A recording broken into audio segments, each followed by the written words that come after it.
hello, good evening, or good morning, or hello, everybody.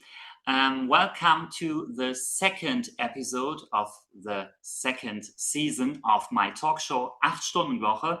At the last episode, you have already listened to her and seen to her. And today we have the same guest like the last episode. Welcome again, Patrice. Thank you for having me. Great to be back. Yeah, I love this to speak with you here, and you are Oh a my great goodness. person, and you know a lot of special topic. We know politics last episode, and now today we want to talk about your own special topic about your YouTube channel, and I will think it's good that you can say a little bit more about the name, where you can find it, and what's the very important of your YouTube channel. Sure. Actually, about 6 years ago, I started a podcast called Language Nerds Do Earth because I'm really passionate about language and culture and travel. But that I stopped doing that after a while, and this my YouTube channel is very similar to that. That's why I mentioned the podcast. It's called The Translanguaging Teacher is the YouTube channel, and also it's the same on Instagram at The Translanguaging Teacher. And I get really excited about cultural and linguistic differences because I love learning languages. Ich kann Deutsch, I speak German, I speak Spanish and Mandarin and Moroccan Arabic. And my French is pretty good too, so I can certainly understand. I can converse in French, but it's my weakest language. So anyway, the point is, I really enjoy learning about cultural and linguistic differences, and I started the YouTube channel to because there's not a lot of these cultural and linguistic differences that are explored in the classroom and from a teacher lens. And I've been a teacher for about 15 years in different capacities. And I'm really passionate about translanguaging, which is utilizing students' cultural and linguistic identities in the classroom to help them access the content and make connections with each other and create a sense of belonging at a school. So about a year ago, I started a consulting company for international schools with my business partner who is based in China. So our headquarters is in China, but we work with international schools around the world to do professional development for teachers in translanguaging, and also I have an online course for what translanguaging looks like in the classroom in different spaces. Oh, that's a lot that you Yeah, can sorry, speak that was so really much languages. And you said you like the linguistic part. And what do you think? Which language is the very complicated one? Ooh. So I said six, but I have also studied Korean before. So I was conversational in Korean, but I forgot a lot of it. But I lived there for 2 years, and I think Korean is the hardest language, just because there are so many honorific levels and different words for honorifics. I think Mandarin is difficult in terms of spelling because it's a photographic system. I mean it's a system that uses images in the words, and but spoken Mandarin is not so difficult to learn. And then Moroccan Arabic is very difficult because there's no standardization of the language. It's a street language, so I have to learn it old school from the person. like writing You down. have the possibility that you can mix languages because when you have parts which are very similar, You mean in Morocco? in general, so that you maybe it's so that you have in many languages the same words. For example, Russia, Butterbrot, yeah, and we have maybe you know this term of Anglizismen in German. So we have many English words in our German language. And Yeah, maybe yeah. it's like in Korean, and when you have the Korean language and the Chinese language and Mandarin, that it's a little bit like this, or it's quite different in all languages. So when you compare it, when you use, because in German it's often so that people like to mix languages, for example, English and German, or Mhm. German and French, and they Right. like it, especially the youth.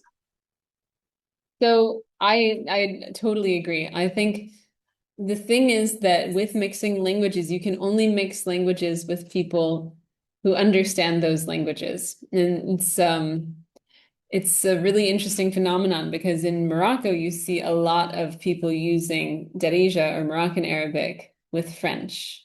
In fact, it's almost a Creole with Moroccan Arabic, French, or Spanish, because there are other areas of Morocco where Spanish is more common.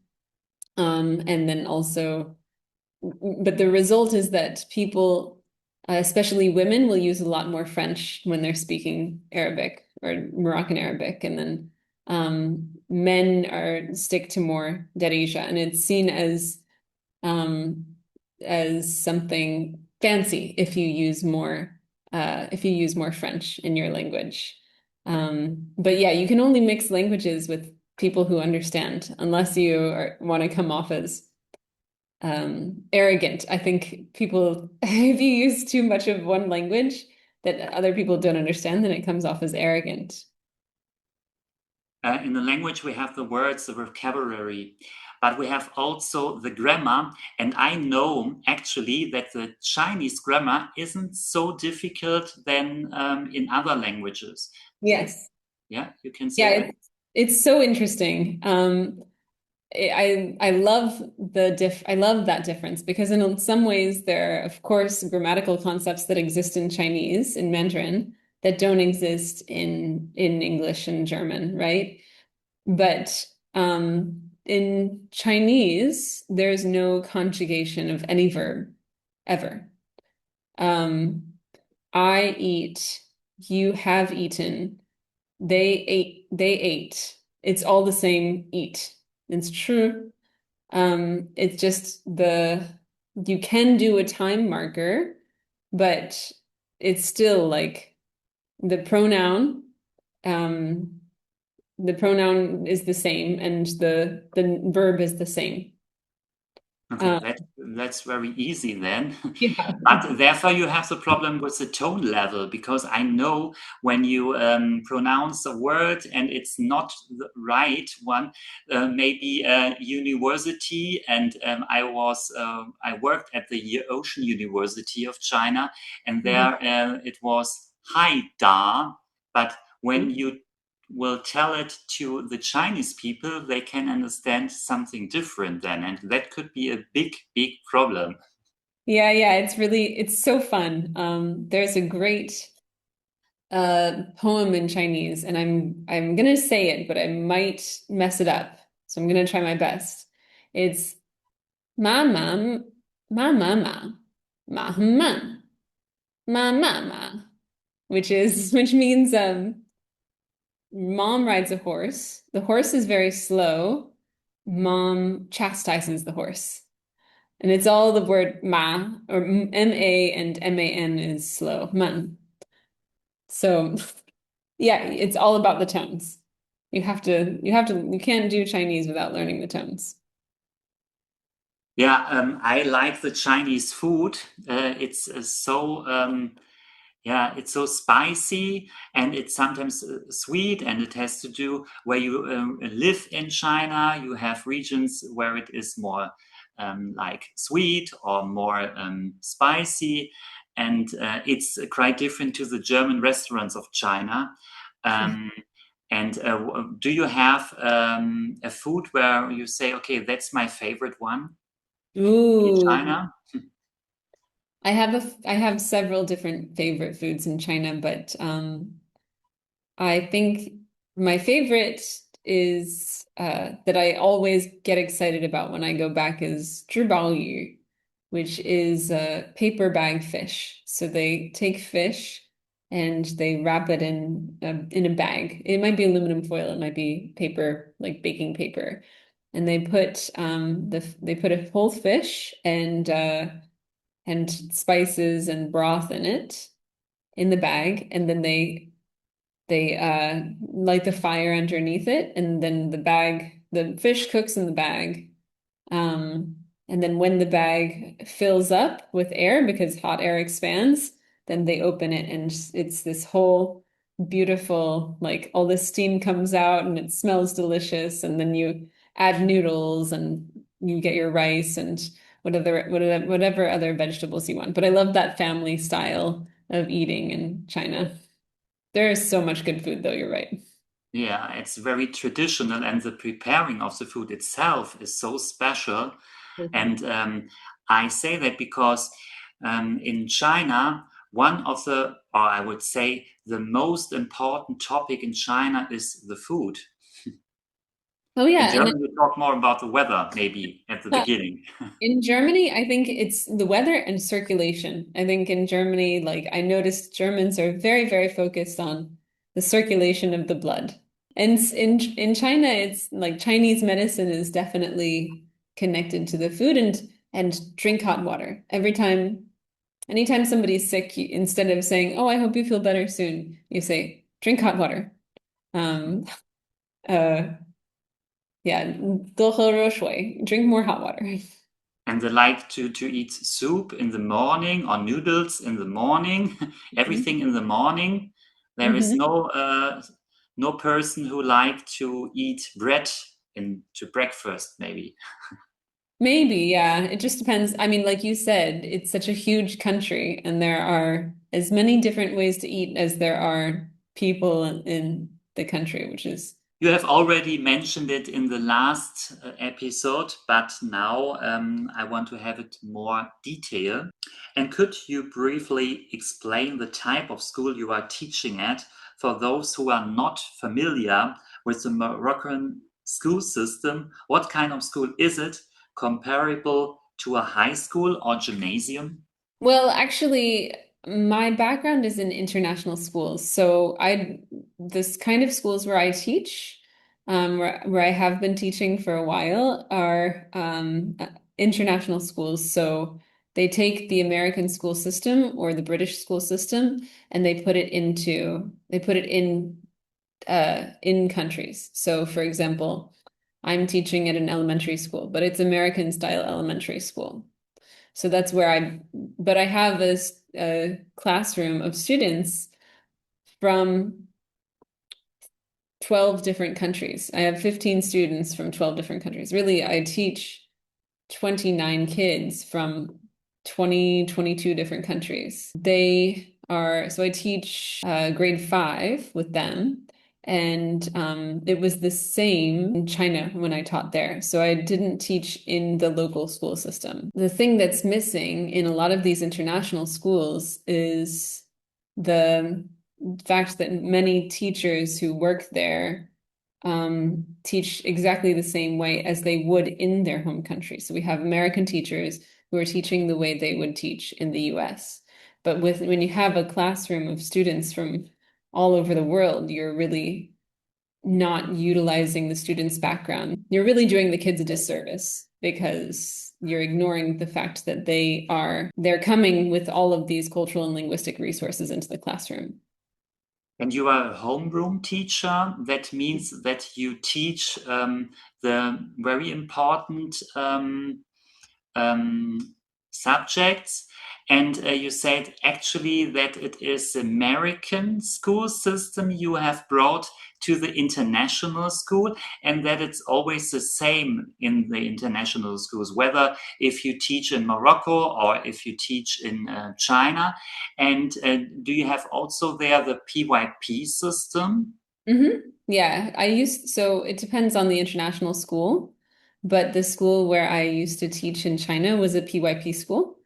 Um, in my current school, it's not PYP curriculum. It's just American curriculum using Arrow standards, which is standards very similar to the Common Core, which is used in the US.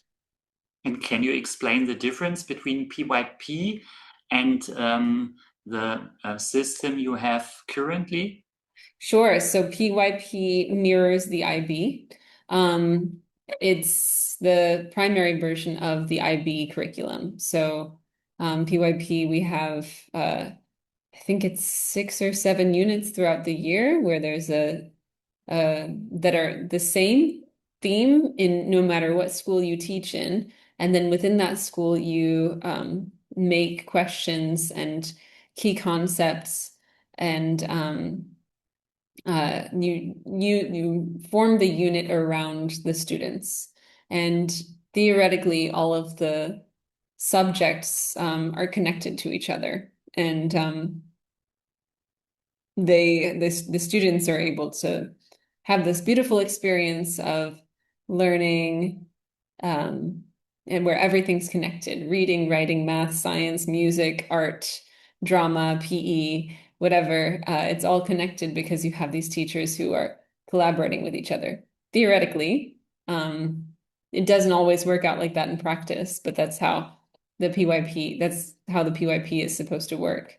What I'm doing now is is an American system with American standards, but basically it's very we still do a lot of collaboration, and we still have a lot of freedom around what we want to do in the classroom and make sure that it's tailored to the students and differentiated, but it's a much cheaper system than the PYP. A school has to pay a lot to have a PYP curriculum. So it's not so connected like the PYP system, isn't so?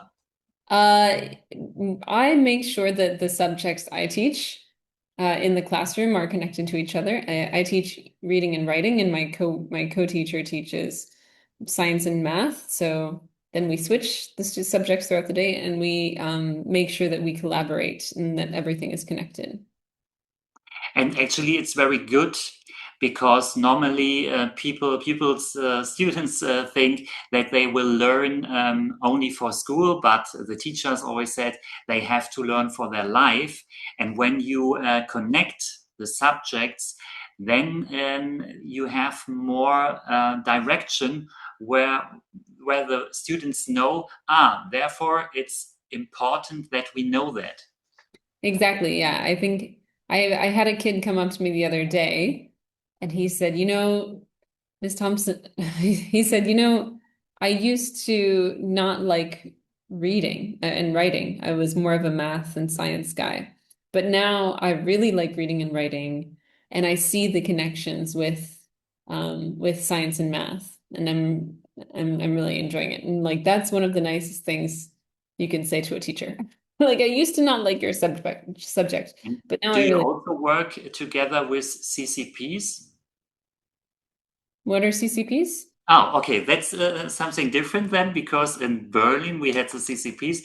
That means that we have social worker in this classroom or psychological people in the classroom to Wow. support the home teachers. Wow, no. We do have learning support, and we have English as an additional language teachers who often we collaborate with. But no, we don't have social workers in the classroom. We have a school counselor, but she doesn't come into the classroom very much. Okay, that's the same. We had a school counselor. Oh. Um, okay. When you said Um, CP, I thought the Chinese Communist Party, and I was thinking probably not that. normally it's so before the homerooms start in the morning, you go into the gym and there is something where you have a speech and then the students can play something or can act. Like an assembly. Yeah, assembly, correct. We do that once a month at our school. Although this is my last year teaching. So next year, well, starting this summer, I'll be doing a summer camp. And the camp is my business partner and we designed this camp so it includes STEM, art, drama, and movement. And every day we're starting with an assembly because I think assemblies are really lovely at the beginning of the day, just to get everybody together and set the mood for the day.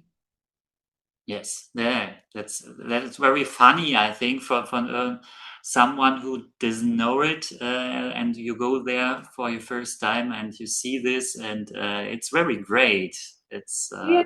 very, very nice. Yeah, I mean, they can have, there's so much fun and it's a great community building event as well.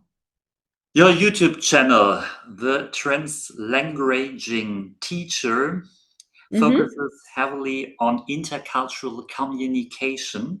It's not Yeah. about pets. Could you tell us how you started this channel and why you decided to combine language learning with humor?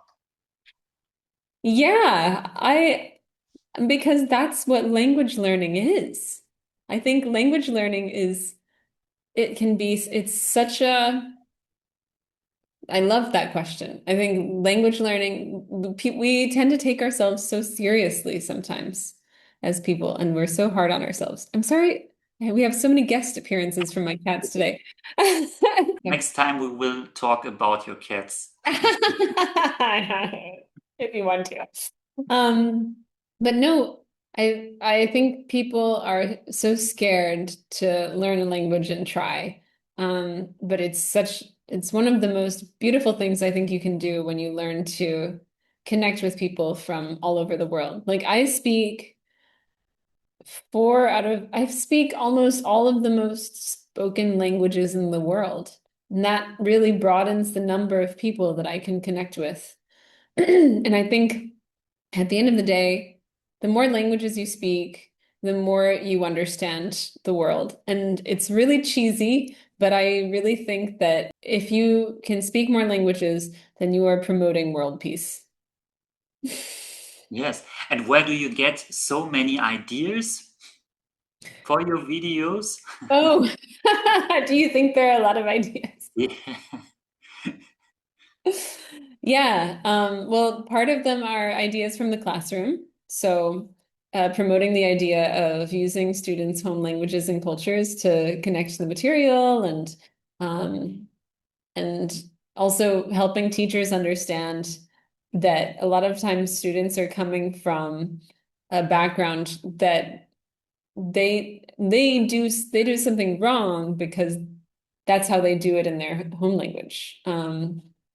And a lot of teachers might not know that, like using fractions, they're backwards from what we would, from what we use in the West, like 3/4 in English, or drei Vierten in German, would be 4 parts 3 in Chinese or Korean or Japanese.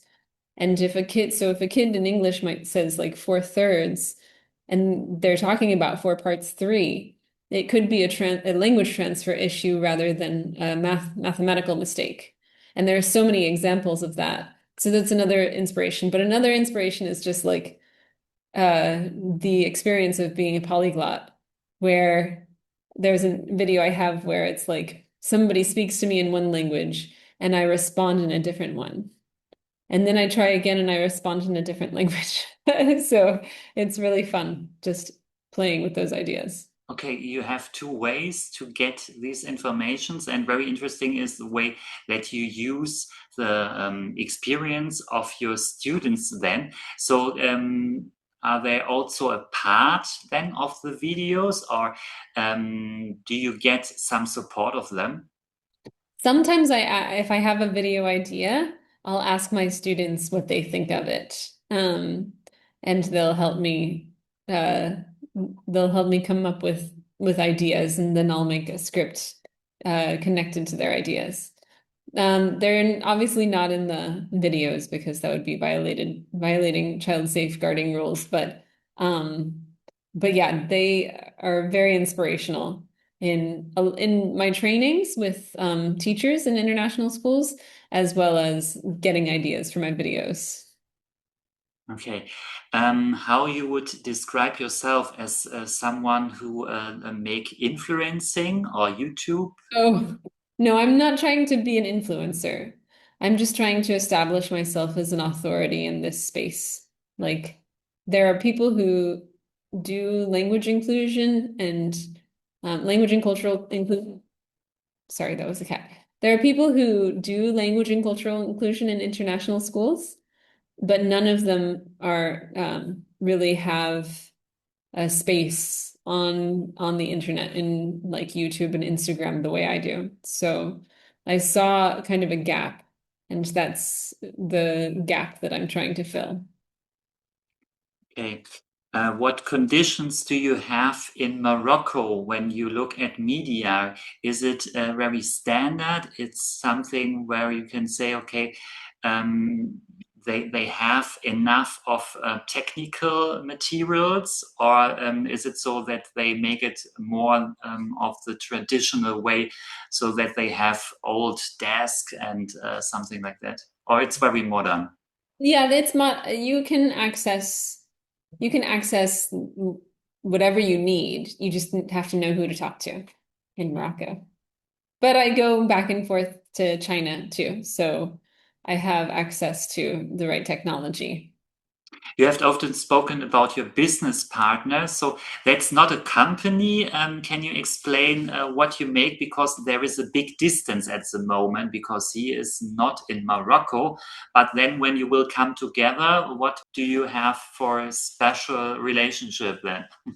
Yeah, so we have a company. It's based in Shenzhen, which is where I used to live in China. And so my business partner lives there. And the camps that we're running for kids in international schools, they are in the summer. And the schools that we're starting to partner with this year are in Shenzhen, where my business partner is. But we're hoping to expand to more places next year. So if we tried to form this company 15 years ago, it wouldn't have been possible, right? But I talk to her almost every day, just calling and aligning and working on the things that we need to accomplish that day. Okay. Good. Yeah, very good. Then you have also your own company then. I noticed in your videos that you discuss the differences in politeness, tone, and appreciation across languages. Could you Politeness, give an yeah. example of how this works and why it's important for language learners? Definitely for politeness, tone, yeah, and appreciation. So I think something that I didn't realize until I moved to Asia, because in Asia it's so different, was the fact that gestures are also important when you're learning a language. When you learn words, a lot of times you also have to learn gestures. That's just so you don't come off as weird or impolite, right? So when I first moved to Korea, I didn't learn quickly that you do like if you want to greet somebody, you say 안녕하세요, like just like a pretty small bow, right? But what I didn't realize for about 6 to 8 months was that when you accept something, like if you accept money, if you're giving money to pay for something at the grocery store, where you accept money, you have to do it with two hands. You give and accept with two hands, or with one hand under another. And I didn't know that for a really long time. Um, And I think when I didn't do it the correct way, it was coming off as you're not following social norms. And that's something that's very ignored. It's not something that's talked about in language classes, I think. So that's just one small example of how just a tiny shift when you realize that and you're able to adapt and do something culturally correctly, it shows that you care and you respect the culture. Okay, you told us a very special example of problems in intercultural communication because of the guests you can make, and there are you can put it into a overtop topic like critical incidents, maybe. Do you have make the experience of critical incidents, hot words, and so on? I have an experience. I made a video about it where a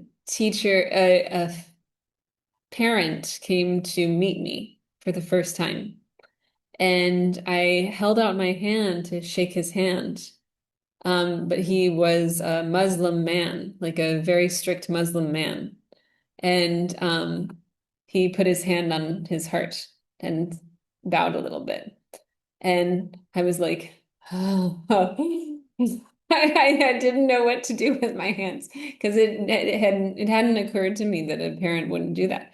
But then I realized like every time a parent shakes my hand and that's against their cultural norms, that's them adjusting to my culture instead of the other way around. And I'm, as somebody who prides herself on being um, like accommodating cultural norms, I was like, oh, I need to start doing this. when I, especially when I know. I didn't know in that case, but I saw him again, and then I did this to say hi. Yeah, in China, it's also so that you will get no hand of them because it's not politely then. In Korea, there's no handshaking. In China, it's more common to do handshaking. Okay. In Thailand, it's the Y, right? It's Mhm. uh, up here. Um, but in Japan, it's like a small nod. So yeah, it really just depends, doesn't it? And it's so interesting. I And think, what about the difference between the younger people and the older one?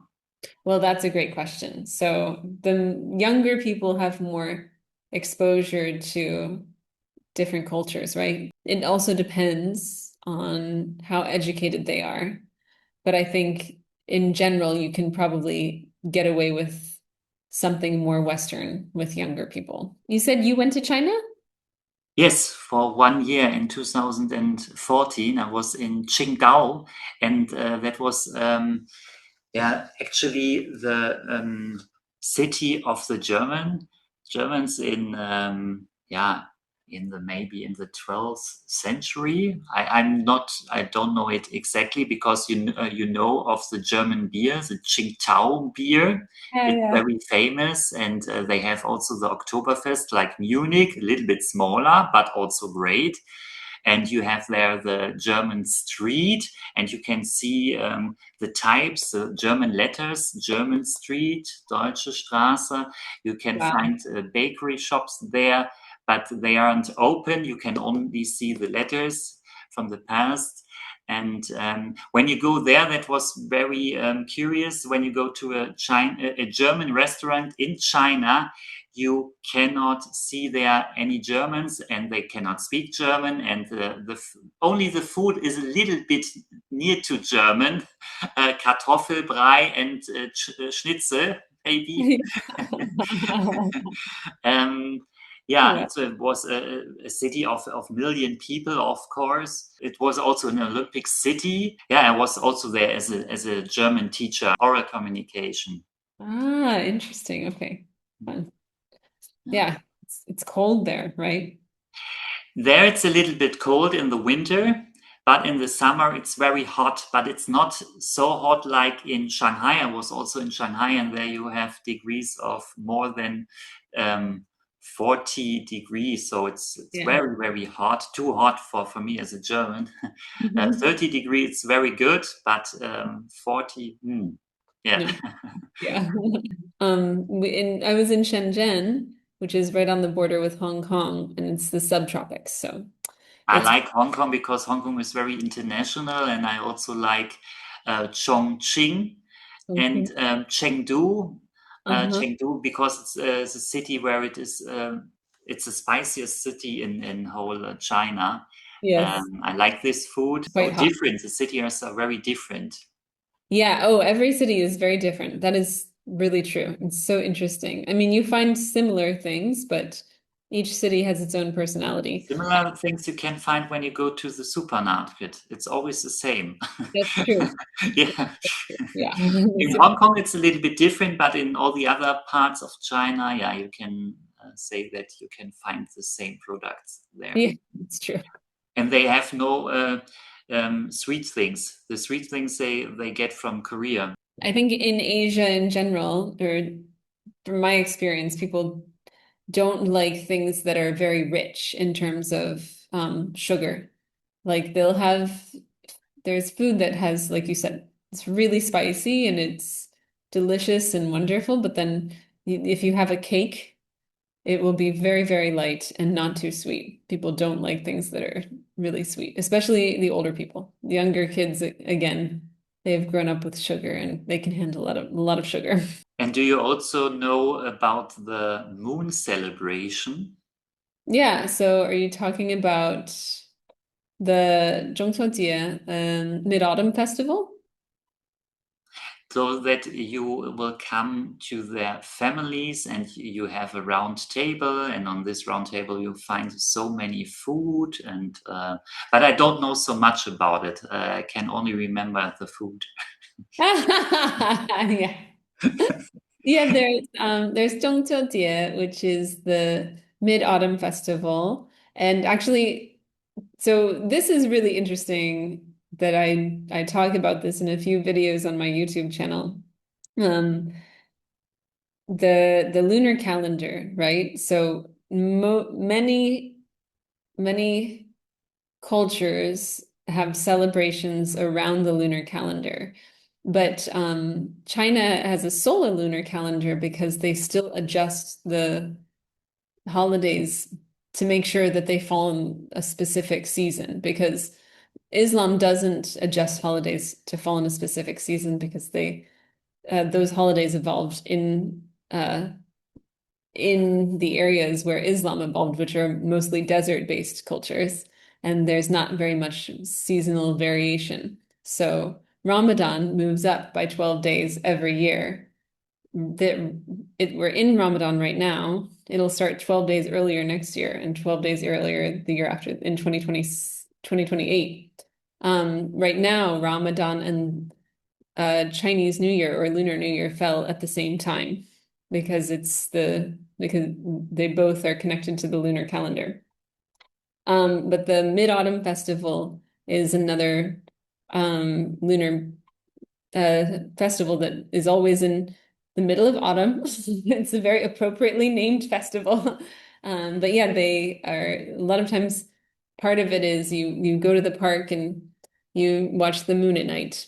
And there is a really common food in Mid-Autumn Festival. It's yuebing, which is mooncakes.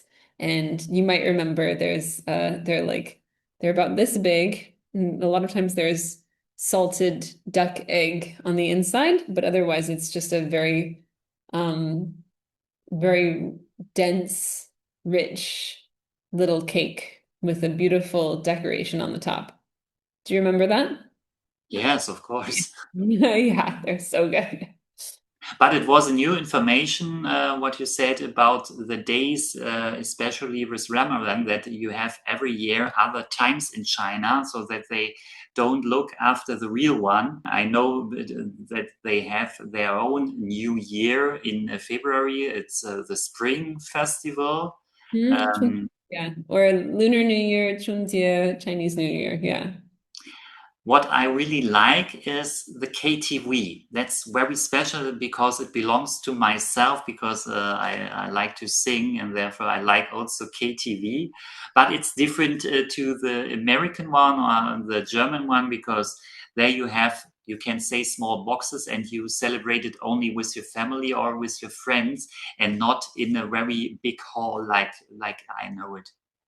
I totally agree. I think that the West needs to do karaoke the same exact way that that Chinese and Korean, and I think also in Japan you can do karaoke that way, right? In a small room with just your friends, with a screen and a microphone. I think that's so fun. We used to do it every weekend.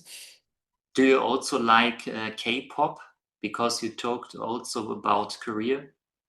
Yeah, I used to listen to K-pop when I lived there. In fact, I lived in Korea when Gangnam Style came out. Ah, okay. I like Gundam Style. So I heard it probably at least 5 times a day, just walking around in Korea. I think that was very great, I think. I got really tired of it, but now I like But it. you have not seen him in a concert. No, I haven't seen Psy. Have you Ah, seen no, no. him? Yeah. He Do was you a, also know the Chopsticks? Because they have made a special song in China in 2014. That was a very big one. no. No, it's about the small apple, Apple pen. Pinguo. Uh-huh. You have to Oh, listen Apple to it. pen. Yeah, It's pen very and Apple funny. pen. Yeah. Yeah, Oh, Pinguo. Oh, no, I don't think I know that one. yeah, you have to watch a video of the chopsticks, and the song has the title Pinguo or Small Apple. You can Okay. find it behind Small Apple. Okay, I'll have to check it out. You also make connections between language and learning subject like mathematics. Can you briefly explain how learning numbers in a foreign language can affect connective processing? Ooh, connective processing.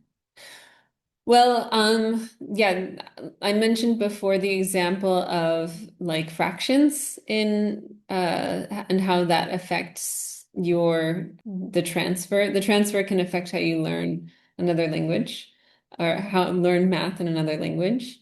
Um, another Another thing that I talk about in my trainings, just like place value, right? So place value in both German and in Arabic is a little confusing for people coming into the language, right? Because you have like 53 instead of 53, because you're going from left to right. And if you're writing 53 and you hear drei first, um, then it can be a little bit confusing when it comes to thinking about the place value in your head. And it's the same construction in Darija in Moroccan Arabic and in Arabic as well. So 53 is ثلاثة وخمسين, so 3 and 50. So whereas in a lot of Asian languages, you have like 5, so 53 is 50, which means 5, 10, 3. So place value is very straightforward in those languages, in Korean as well. When students come from a background of one and then they go into another, it can be it takes a lot of extra time. In addition to the language processing, there's like another cognitive process when it comes to numbers that makes the transfer harder and is something that's really important for teachers to know when they have students from a different linguistic background. You have told that you are a teacher of writing and of speaking, but not of math. But you have told the complicated things when you have math, and when you don't know how to deal with the special language in math, because some they start with the right and some with the left. So Mm. I know it only in typing, because Arabic language, no, they make it from the right to the left. Hmm. Yeah, that's true. So yeah, when it comes to writing, that's actually one of my favorite things to talk about because so I used to teach math, but I just focus on reading and writing now. But one of the best examples when it comes to writing is quotation marks.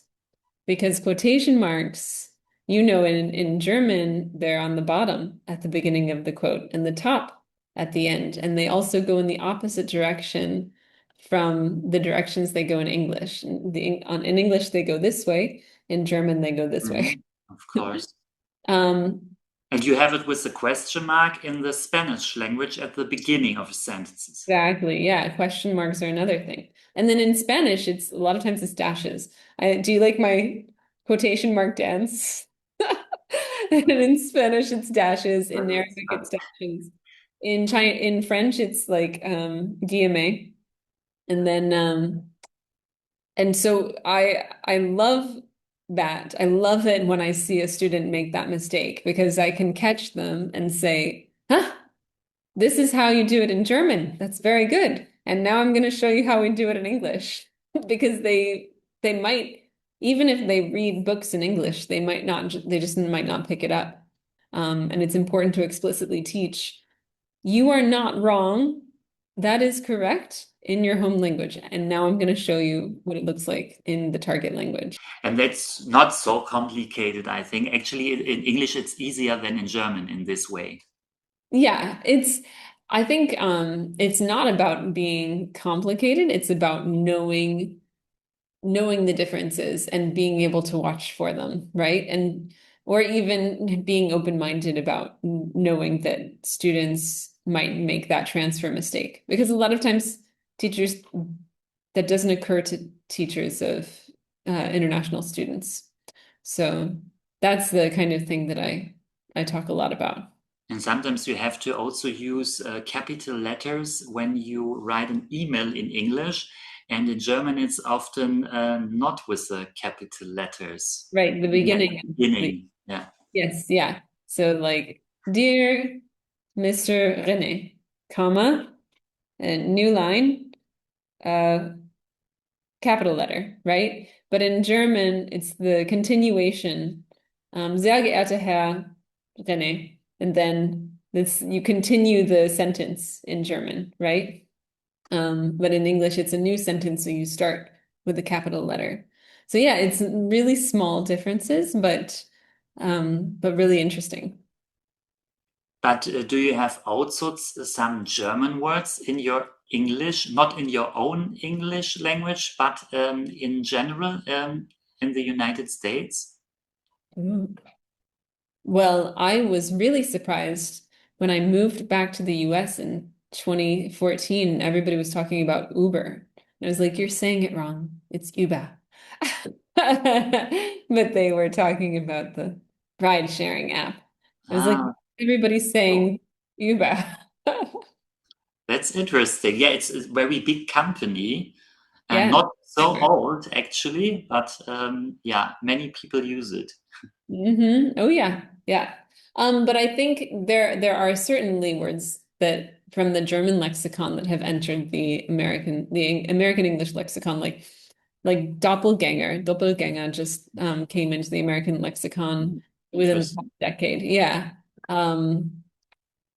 What's another like wanderlust? They changed the pronunciation, which I try not to be a snob and correct it because it's now an English word and it's wanderlust and wonder kid that comes from Wunderkind, right?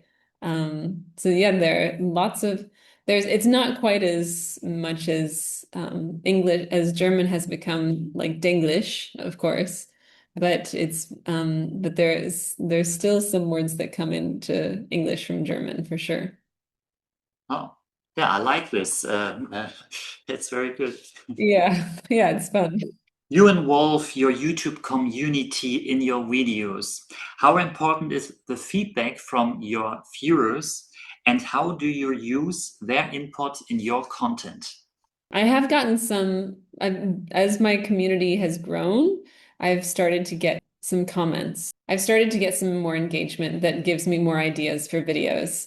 But what I really love is that my community giving me a little bit of a correction, and I'll ask for more details, and then they'll give me a very long explanation. So I love it because this is clearly something that's really important to people, that you get it right when it comes to linguistic and cultural nuances.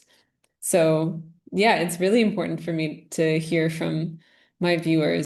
So what do you have learned from your viewers then, or what is something you often use now after you have got this, this notice of them? I think what I've really learned is how to make my videos shorter and more engaging. Because when I first started, they were very long and a lot more work.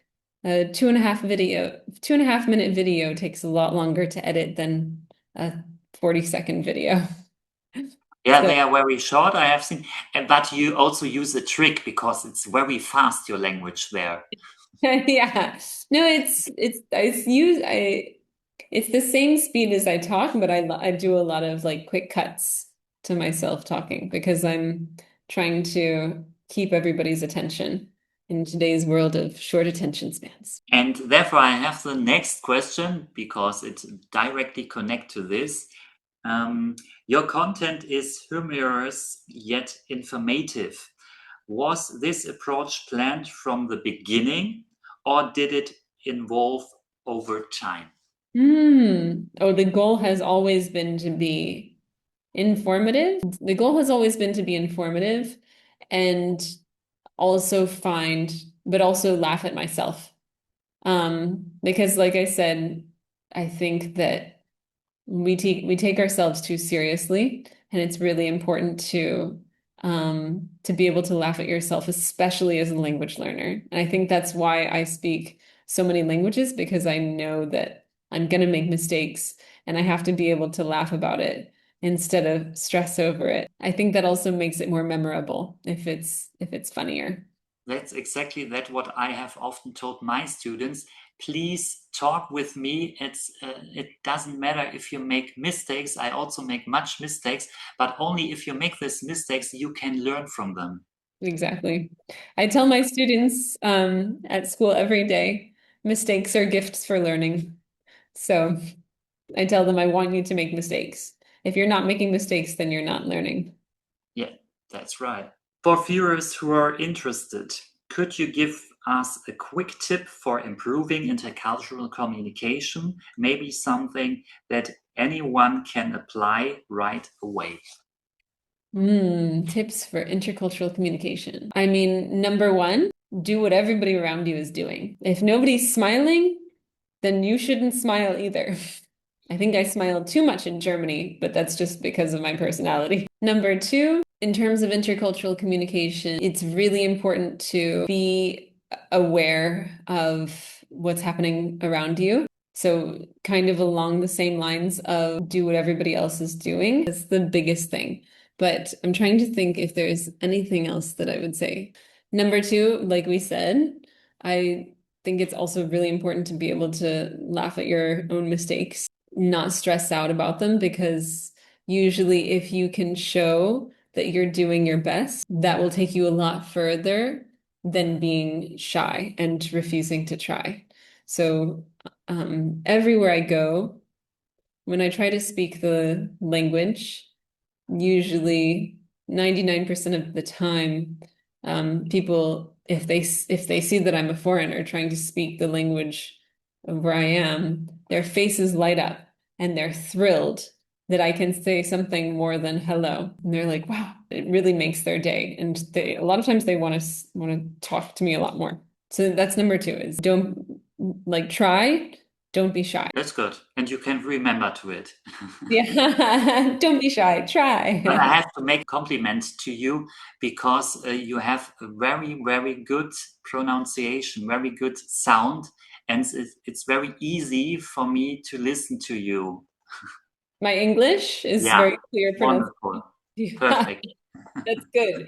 I think that's because I've lived abroad for so long. I'm very careful with my pronunciation, but thank you. Well, and you helped me a lot with my German pronunciation a long time ago.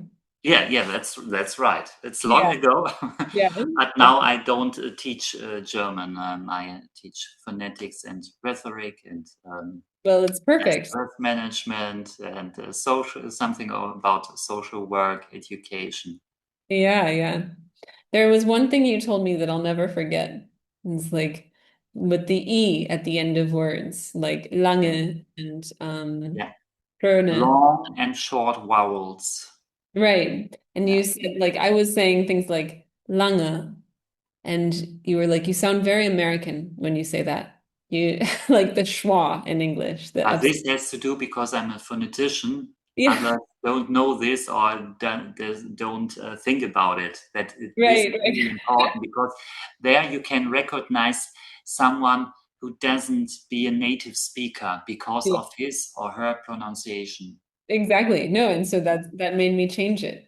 And so it made my pronunciation sound more Very good. authentic in German. So I have asked you many questions today. Maybe there is one question more where you think, oh, I want to answer to this question because it's my question. I'm waiting of it. Okay. Well, I think I did. I think anything that you said, I made sure that I said the kinds of things that I wanted to say. So I think we've covered a lot and it's been really fun. So I think that's it. That's everything. Okay, Yeah. that's a good end, I would say. Yeah. And yeah, now I will close this episode of the second part of the second season of my talk show Achtstundenwoche. Uh, if you enjoyed this conversation, I highly encourage you to visit Patrice's YouTube channel, the Translanguaging teacher. You can look after this also on Google and subscribe to it. Of course, that's necessary for Patrice. I think that's a wonderful channel. You have to go on it. She would be thrilled to have you in her community, and you can learn a lot about language, culture, and intercultural communication in a fun way. Thank you so much. It's been great to see you, Renee, and Yeah, thank you too, Patrice. You are a very good guest, and I like to communicate with you. And I have learned so much about intercultural communication last season about Donald Trump and United States.